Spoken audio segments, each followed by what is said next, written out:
Today we're going to be covering the TAC SA Pro Plus, which is also very similar to the TAC SA.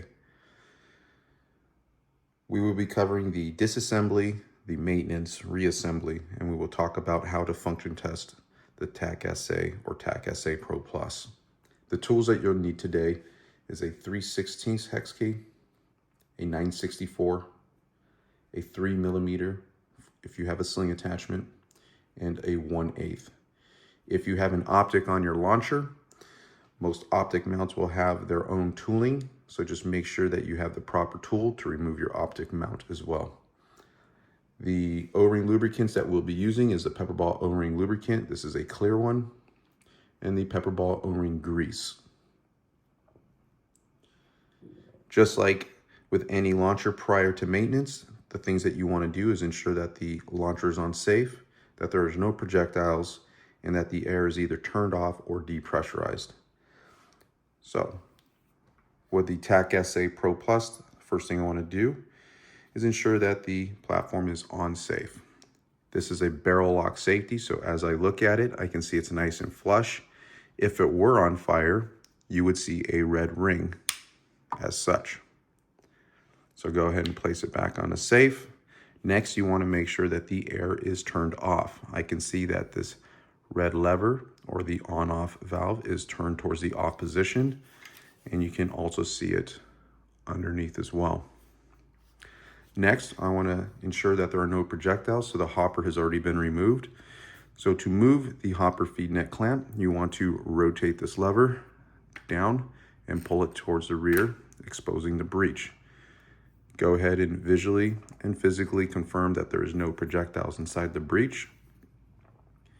And now we know our launcher is ready for maintenance. While we're here, just go ahead and rotate that lever down and pull it to the rear, and let's remove the hopper feed net clamp. To make this a little easier to work with, we are going to fold the stock over. The way you do that is you need to press down on this back portion. And so I place my thumb here as a fulcrum point, press down, and it will rotate over. Next, what you want to do is you want to loosen your barrel and bottle clamp. You'll need your 3/16 hex key. Now, before we get going, the provided PepperBall hex keys will have a closed or a boxed end and a ball end. The closed and boxed end is used to torque things down or to break tension. The ball end is used once you have broken tension or prior to torquing things down. You can use this to quickly unthread or thread screws down. You should not use the ball end to break tension or to add torque. Otherwise, you can run the risk of stripping out the screw and the tool itself. So again, use your 3/16. And all you need to do is loosen this screw. There's really no need to separate the two halves. Once you've loosened it, you can just hold it here and you're gonna pull it apart and it's gonna slide right off. Once you've done that, go ahead and just set your barrel and bottle clamp off to the side. Next, rotate your HPA bottle up. This can swing in either direction. So rotate it up and unthread it towards the left.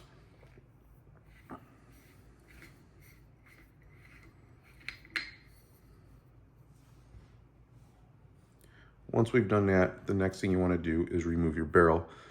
Same manner as the HPA bottle, just go ahead and unthread it towards the left.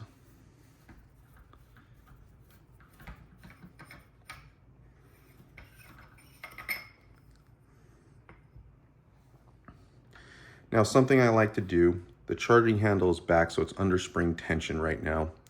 So we verify that there are no projectiles and that the air bottle is removed. So from here, you can disengage the safety and just do a controlled bolt release. So I pull the trigger and I will guide it forward. And this will help later when we remove the grip frame or the grip assembly. So once you have this done, the next thing you're gonna wanna do is you're gonna remove any type of optic or accessory. For us, we're gonna remove the front and rear sight and our sling attachment. With the rear sight, there's no tool required. You can grab this large knob And all you're gonna do is unthread it. So just turn it to the left. If it's very tight, then you could use a flathead screwdriver. There is a slot for that just in case. So as I unthread this, this will just roll right off. Your front sight is going to require the 9/64 hex key. And again, this is simply a tension screw. So it's just adding tension to clamp this together. So there is no need to fully remove the screw and the nut from the front sight post. So grab your 9/64, loosen it, and that's all you need to do. And all you're doing to remove this is you're sliding it off the front. So the easiest way is to get your thumb as low as you can, and you're just gonna press forward. And it slides right off. So I'll show you again from a different angle. So all you're doing is pressing forward, and it is just sliding right off. Let's set that down. Next, we need to remove our sling attachment right here. This is going to use your 3mm hex key. This screw does have to get removed completely because the screw is what's holding the two together, and the screw is what's going in between the Picatinny rail. So go ahead and break that tension and unthread it.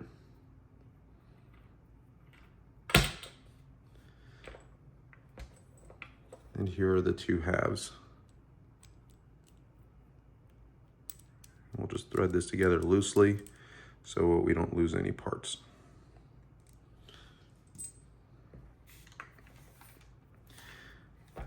Next, what you want to do, if you have a rubber charging handle cover, just go ahead and remove that. This is not a necessity. A lot of times these are missing. It's more of a convenience, so it's just a little easier on the hands, but just go ahead and pull that off. And an easy place to store this so that you don't lose it during your maintenance, go ahead and grab your HPA bottle and you can place it over the fill nipple.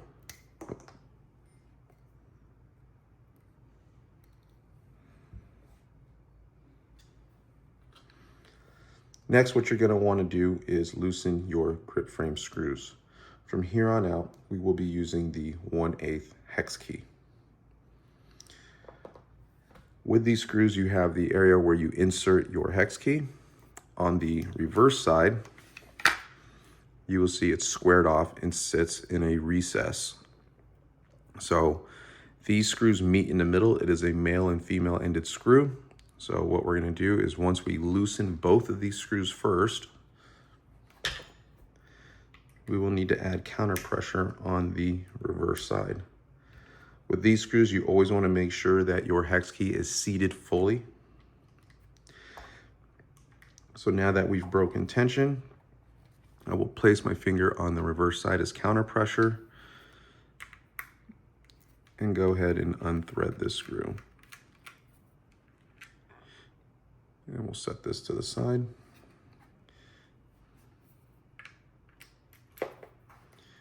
This is the back end of the screw. And do the same thing.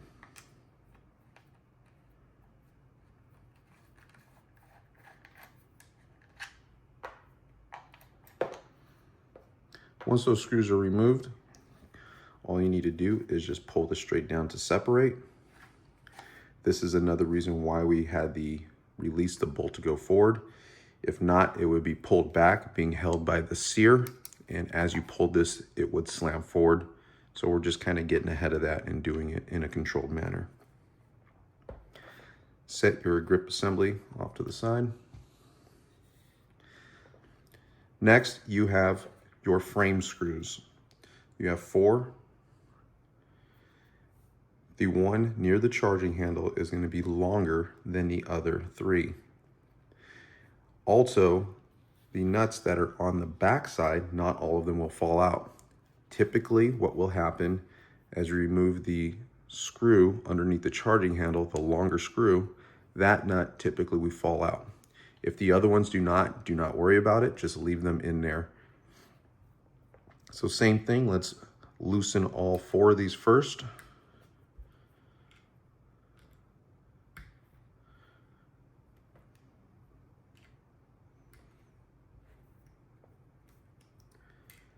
And every time you seat your hex key, just make sure that it is fully seated so you don't run the risk of stripping out the screws or the tool. Once we've broken tension, go ahead and unthread all four.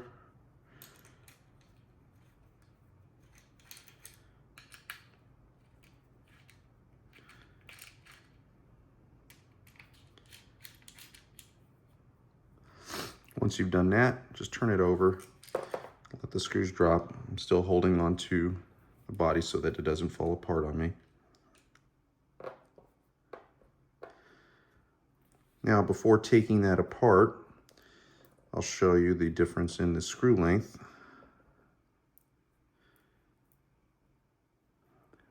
So the longer one is the one that is going to be beneath the charging handle. So it'll be going right there. So we'll set our frame screws off to the side. Now, this barrel adapter may be stuck on the left side of the frame or the right side as you split it. So to mitigate damaging the front bolt, because right now as this is pushed forward, the front bolt is seated partially into your barrel adapter.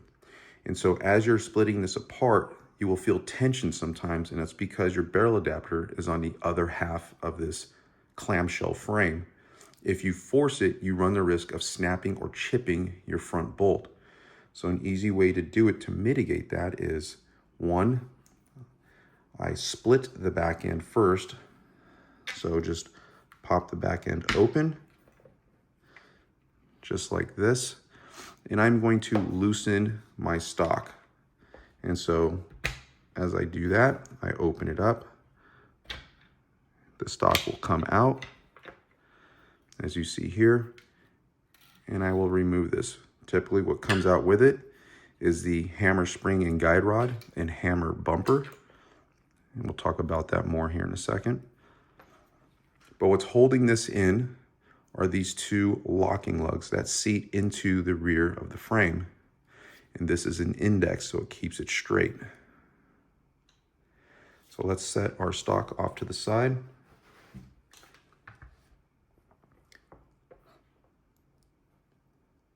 This nut came from the bottom beneath the charging handle like we had discussed earlier. So we'll stick that with our frame screws. Now, while here, what you want to do, if I tried to separate this, I can feel tension. It is not wanting to pull apart. It's being held at the front. The reason is more than likely that this barrel adapter is stuck on the opposite side, this side. So to mitigate that, pull your charging handle to the rear. Now this will separate easily and you will be able to lift it right off and set it down. This is your hammer spring and guide rod. So this is the spring, this is the guide rod. The spring, there is no orientation in which way you insert it onto the guide rod. It goes either way. And this is your hammer bumper. And we'll talk about what this is actually doing as we get further into the process. From here, what you want to do, what makes it easy for me is I rotate this. So let me pull it up so you can see closer. I will rotate this over so it exposes the linkage arm. You can remove the linkage arm. It just pulls right out. And then you can lift and remove your rear bolt. Once you've done that, from here, this is your expansion plug. This can lift right out, and all this does is prevent debris from going into this channeled void right here. So set your expansion plug off to the side. Next, you have your ball detent. This sits in a small recess, so just go ahead and pull that straight out. And there is your ball detent.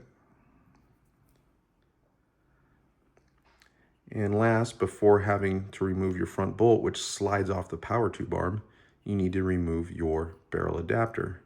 So I find it easiest, I just stick my thumb in there and I kind of just pull up and it removes your barrel adapter.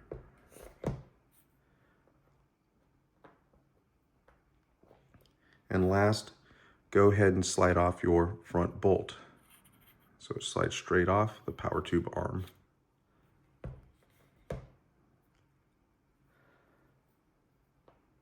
This is as far as you go with the disassembly of the TAC SA Pro Plus or the TAC SA. If you have issues with your power tube or power tube arm, i.e. being cracked or the velocity adjustment is damaged, we recommend contacting service@pepperball.com, and more than likely they will have you send it in, or they will walk you through on the process of how to correct or fix and replace that part. Your rear bolt actually comes into 3 pieces. So you have the charging handle, which you saw just come right out. So that pulls right out. And you have an insert, a plastic insert. Some of the older ones, they can just come right out. This one is staying in pretty good, but just to show you what it looks like, we'll pop this one out. And this one just slides right out as well. And that's all that is. It's helped to reduce mass, but give you the insert so that you can insert your charging handle. So we'll set these 3 pieces off to the side.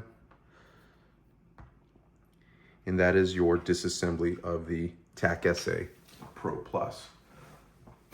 While here, this is your opportunity to clean off any debris. So if you have broken projectiles, typically the mess will be right about here. So just take a rag. You always want to use a dry rag. Do not use any gun rags because those can have solvents, and those solvents can eat the O-rings away. So just a light wipe down. If you have a dry all-purpose brush or an old toothbrush, go ahead and use that, and you can brush away any type of debris.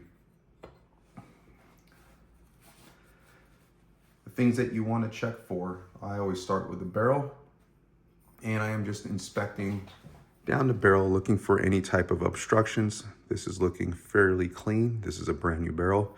You're looking for marring at the crown of the barrel right here. So if you have marring that burrs inward, you run the risk of scoring the round as it comes out, which will in turn break the round or throw the accuracy off. You're looking for obvious bulges, dents, or cracks. And if you do have debris, use the squeegee that comes with your kit and pull that through, and it pulls through similar to a bore snake. So the barrel's good. We'll set that to the side. The next thing that we want to check will be your rear bolt. So your rear bolt, I typically wipe it down to get it free of any type of debris. Once you've done that, inspect the O-ring. When you inspect the O-ring, what you are looking for is any dryness, cracking, gouges, shearing, or if it's been split or missing. So once I'm here, what I'll do is I'll grab my O-ring lubricant, put 1 to 2 drops, and just be generous with those drops, and just move it around that entire O-ring. If you need to remove the O-ring, you can get the pick that is supplied with your kit, and you can pick that O-ring out and replace it.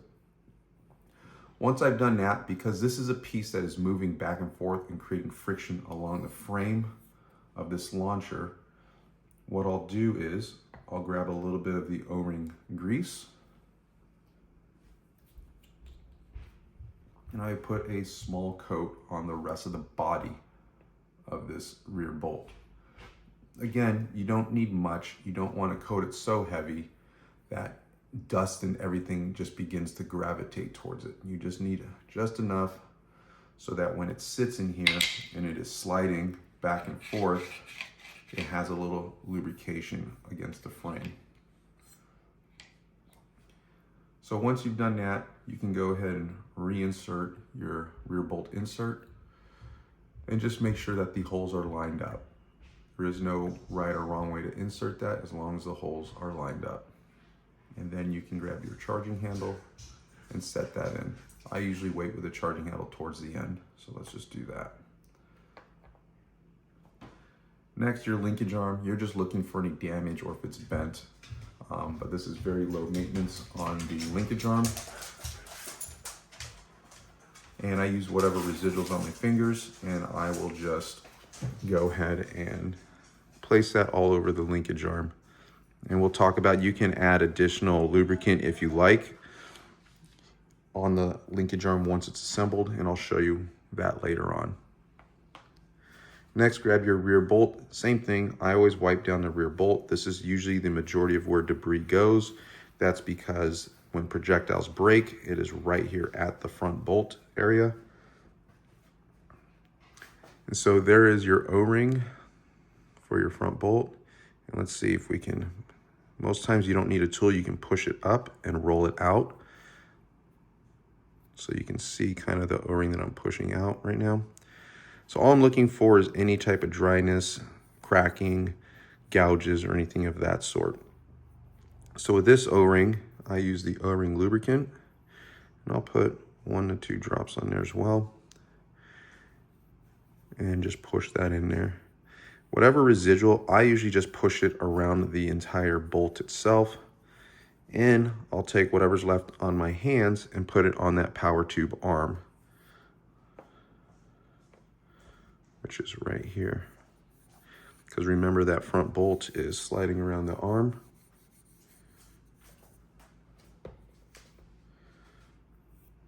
And just set this off to the side. The next thing you want to inspect is check your hammer bumper. This is going to be the thicker, blacker O-ring. And the thing with this, it's not really holding any air. You just want to make sure that it's not ripped, dried, or just completely missing. But I take whatever residuals on my hand and I push that into there so it remains pliable, and it acts as a shock absorber from the rear bolt to the stock or an end cap. The next thing you grab is your ball detent. So it looks like a trident. And the whole purpose of this is, as it's sitting in there, like so, a round will drop in through the breech, and this little arm prevents it from rolling out the barrel. So as the front bolt pushes forward to chamber the round, this arm is flexible so that it just folds down and allows the projectile to bypass it. So you just want to make sure that the arms are flexible and not missing. The good news is, if one of these arms are worn out or ripped off, you can always just flip it upside down and you get a second life out of it. So let's set that to the side. Your barrel adapter, most people don't realize that there is an O-ring located in the barrel adapter. Let's see if you can see that. Let me try to point that out for you. It is located right there. Very hard to see. All I do is I take whatever residuals on my hands and I'll press that into that O-ring. And that just helps seat the barrel so that it's not wiggling loose or anything like that.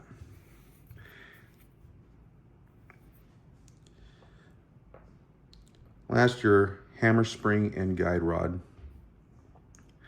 As you get new springs or old springs, what I do, this is a newer launcher. And so what I like to do is kind of a cheat code if you're an armor. If this spring gets worn down, meaning it starts to shrink because it's losing its spring tension, you can begin to run into malfunctions. And some of those malfunctions are, you have what's called a lazy round. The round is not pushing as quick as it should be down the barrel because that can't expand fully to fully depress the plunger in the power tube, which releases the air out the power tube arm and through the front bolt. So what you can do is you can just, on your box or a piece of paper, just mark a brand new one and be like, okay, that's good. As it wears down, but it still functions, that's good. But if it falls below because the spring is losing its spring tension, it's a quick reference guide so you can place it up there and you know when to replace it while you're out in the field.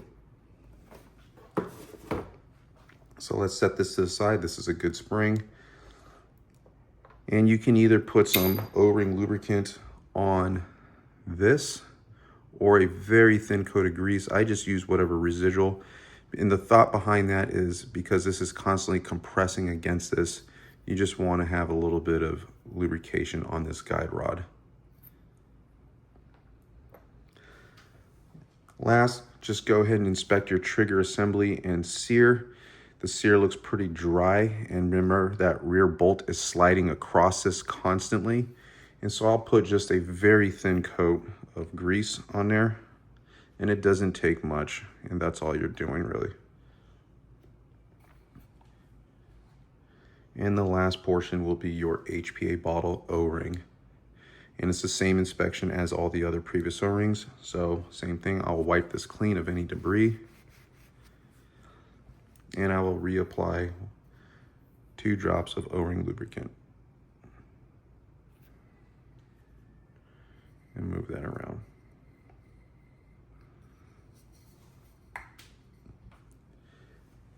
That is all you need to do for the maintenance portion of your launcher. For the reassembly, we'll just work it backwards. I always start off with the front bolt. And an easy way to remember on the orientation of the front bolt or any of the bolts is the O-rings will always be towards the barrel end. You can install this backwards. So if you install it backwards, and I'll show you what happens, the linkage arm will connects to the rear bolt. You can put this all the way back together, but when you go to pull the charging handle, it cannot move because there is nowhere for it to go. So the correct way, again, is O-rings are towards the front of the barrel. So go ahead and slide on your front bolt, and the O-ring is towards the barrel. Next, you can grab your rear bolt. As far as the orientation, it will self-correct itself because the linkage arm can only go in one spot. This notch is where the sear engages it. So go ahead and drop that in. Install your linkage arm, connecting the front bolt to the rear bolt. And once it's like this, just rotate it down into that recess. So once your linkage arm is sitting in that recess, this is where you can either add O-ring lubricant and just kind of push it around. So as it's moving back and forth, there's a little lubrication and there's not drag occurring. From there, grab your charging handle, lining up this hole so it's pointing towards the rear, because what happens is your hammer spring and guide rod is passing through the charging handle.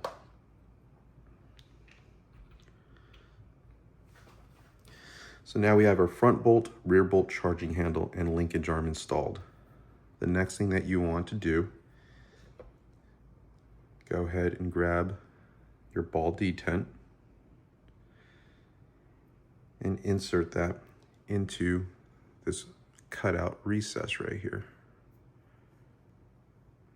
It should only go in one way. So the easy way, these 3 forks or the trident is always pointing towards the barrel end, the business end. If you force it backwards, which has happened, the first time or the second time you fire this, what will happen is that front bolt will capture that arm and rip the arm off. And at that point, the malfunction you'll begin to see is projectiles pouring out the barrel because there's nothing to hold those projectiles from leaving the chambered area. So go ahead and press that in. It sits in a small recess. The next, grab your expansion plug. So if you look at this, there is a cutout slot. That slot goes towards the bottom, so it marries up to the Picatinny rail cutout, as you can see right here. And that just sits in there. And that just prevents debris from going into this void. From there, grab your barrel adapter. You'll see that there is a locking lug on essentially the 12 and 6 o'clock. One on the top, one on the bottom. And what you do is when you set this in, so if I set it in this way, as you turn it, you will feel it drop in there. And those locking lugs will be, again, on the top and on the bottom. So if you are looking at it, it is not set properly. There you go. Last part, go and grab your hammer spring and guide rod. Don't forget your hammer bumper. This sits loosely over the spring. And as you insert this through the back of your rear bolt, if it's not going, you may need to just turn the charging handle so that this hole in the charging handle lines up, and so that the hammer spring and guide rod can pass through.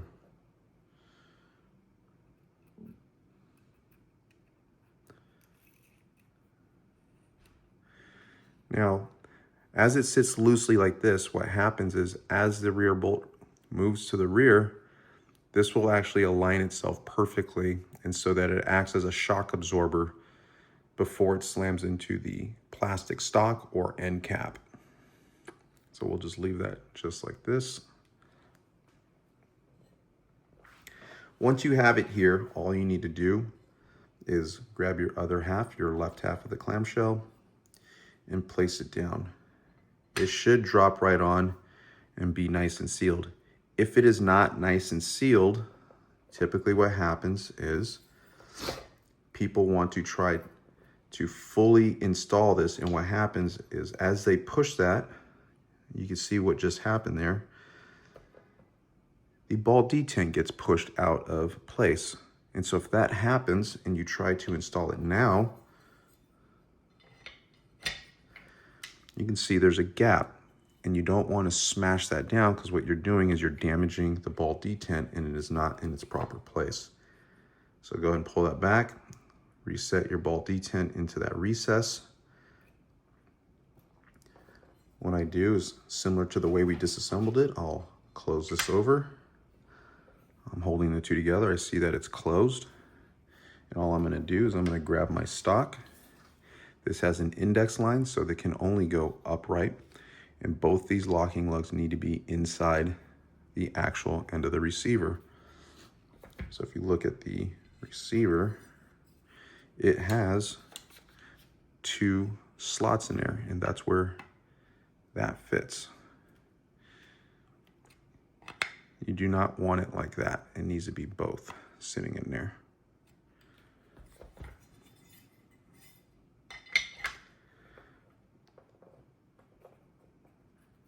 So now that you have that, same thing, you're just gonna open up the back end like we did on the disassembly. And this guide rod, you notice where the guide rod is, it's towards the back. That will go into the center hole of your stock, right there in the middle. And just open up the back a little bit and push this in.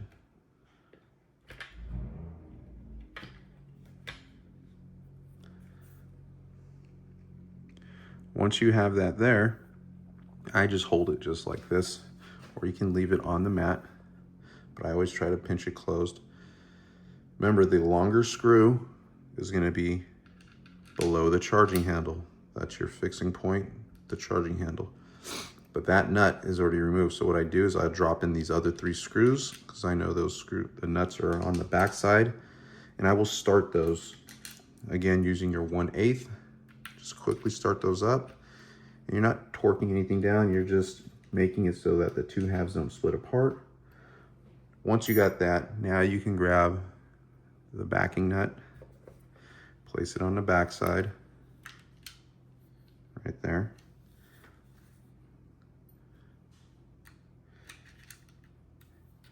Now, as far as torquing these things down, everything is just a good firm snug, but just do it in a cross bolt pattern. So I'll start here at the bottom, nice and snug. Then I'll go up to the upper left, nice and snug.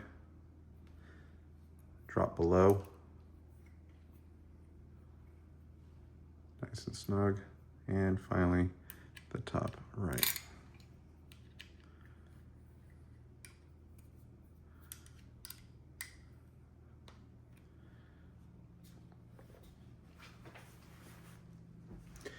Next, you need to install your grip frame or grip assembly. So all you need to do is just line that up and slide it to the front. And once you get it there and you have this hole lined up somewhat, I just grab my hand and squeeze. The important thing to note with these grip frame, grip assembly screws is, again, you have the square end that sits in a recess, and then you have the area where you insert your hex key. These two meet in the middle. These have a tendency to cross-thread very easily. So what you want to do is, prior to inserting these, just see what that is supposed to feel like. It should be very smooth and unobstructive. If you feel it binding in any way, more than likely it is already beginning to cross-thread, and you run a high risk of stripping these screws. There's really no need to add any additional Loctite. This is from the factory. But right now, I begin to screw this. This one is nice and easy.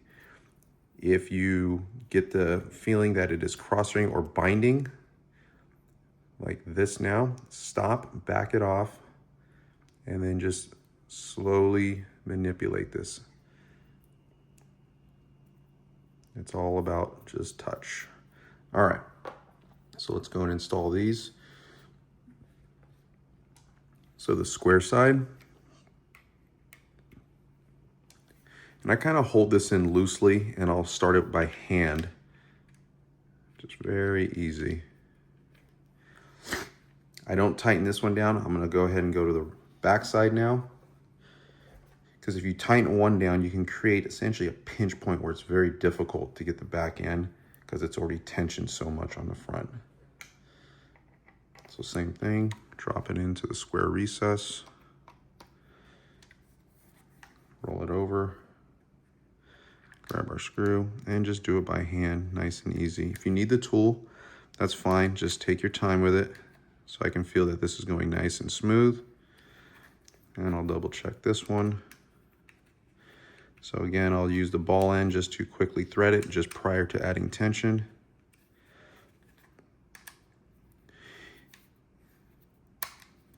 If you feel it's just popping out, go ahead and just use the closed end and just make sure it's fully seated. And I'm putting my finger on the back end as counter pressure, pushing up on it.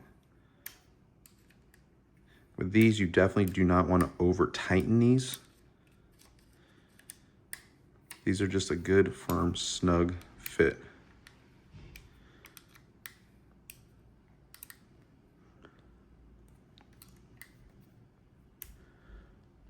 Once you have that on, the next thing you can do is you can begin to add your sights. So we'll start off with the front sight. The white line will always be towards the shooter's eye. Again, this slides on just like such. Let's do this so you can see a little easier.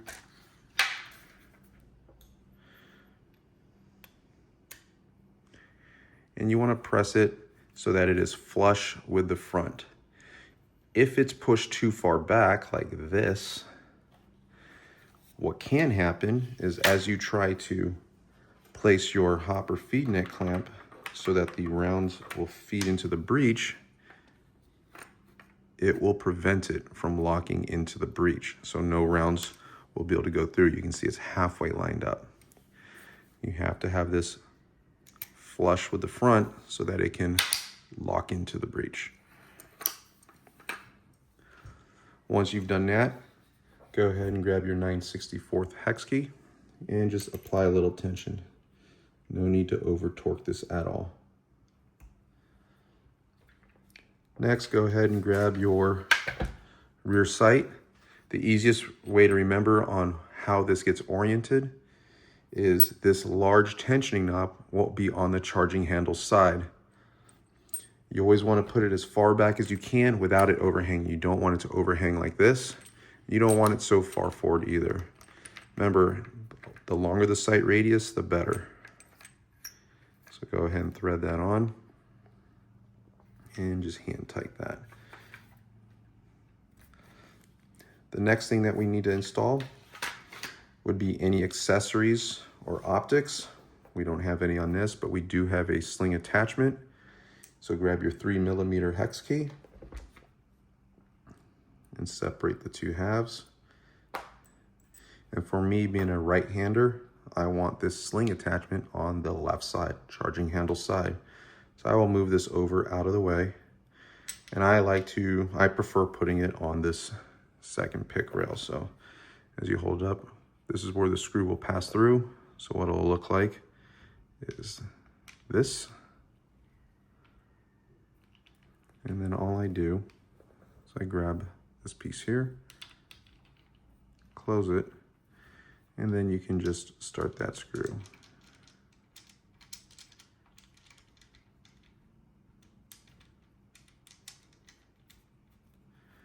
So you can see it's right there.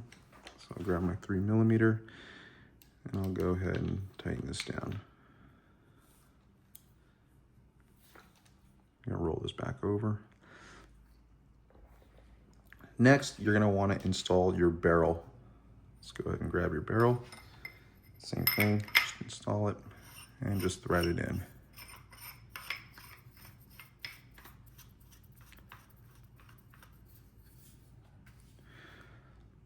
From there, what you can do is we're gonna install our HPA bottle. But what I like to do is, one, make sure that this lever, the on-off valve, is not like this.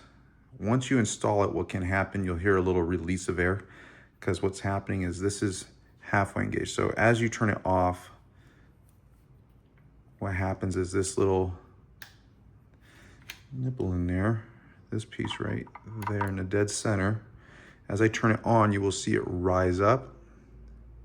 And that is what engages your HPA bottle to begin releasing the air.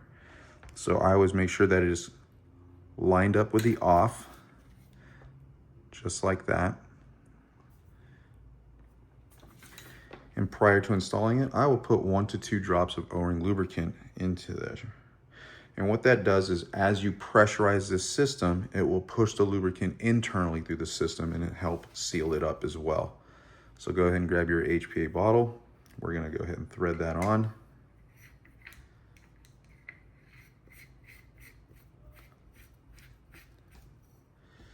Don't forget your charging handle cover. So just take that off the fill nipple of the HPA bottle. You can go and reinsert that. Let that drop down. Grab your bottle and barrel clamp. I like to keep it simple. All the hex key access is always on the left side. So just slide it over the barrel and then just go ahead and lift up on your bottle. And this should just slide on nice and easy. For me, I like to move this about halfway down the bottle. I don't like it too close here because there's still some movement. I don't want it so far forward, so I keep it about halfway down. And this is all preference. And then go ahead and tighten this down. This is one where you can go just a little more than snug, because you don't want this moving too much.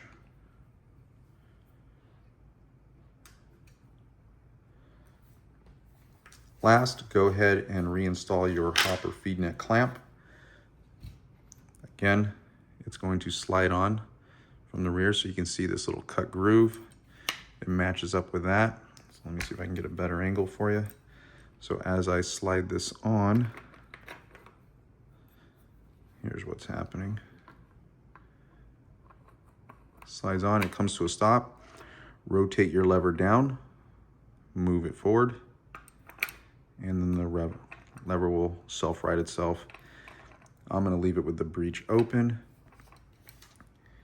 And this is your reassembly of the FTC. Now, if you're going to conduct a function test, like with anything else, announce that you're conducting a function test so that you don't alarm anyone by accident. But the way you do it, with a blowback system, what that means is air is pushing the rear bolt back and there is a hammer spring that is pushing the bolt forward. You can do a mechanical function test without the air. So air is turned off, safety is engaged, pull the charging handle back. While the safety is engaged, attempt to pull trigger, nothing should happen. From there, you can disengage the safety. I'm gonna pull the trigger and hold the trigger back. The charging handle will drop. I know that the air is still turned off. From there, as I pull the charging handle back to reset it, I will hear an audible trigger reset. And then I will continue to pull it one more time.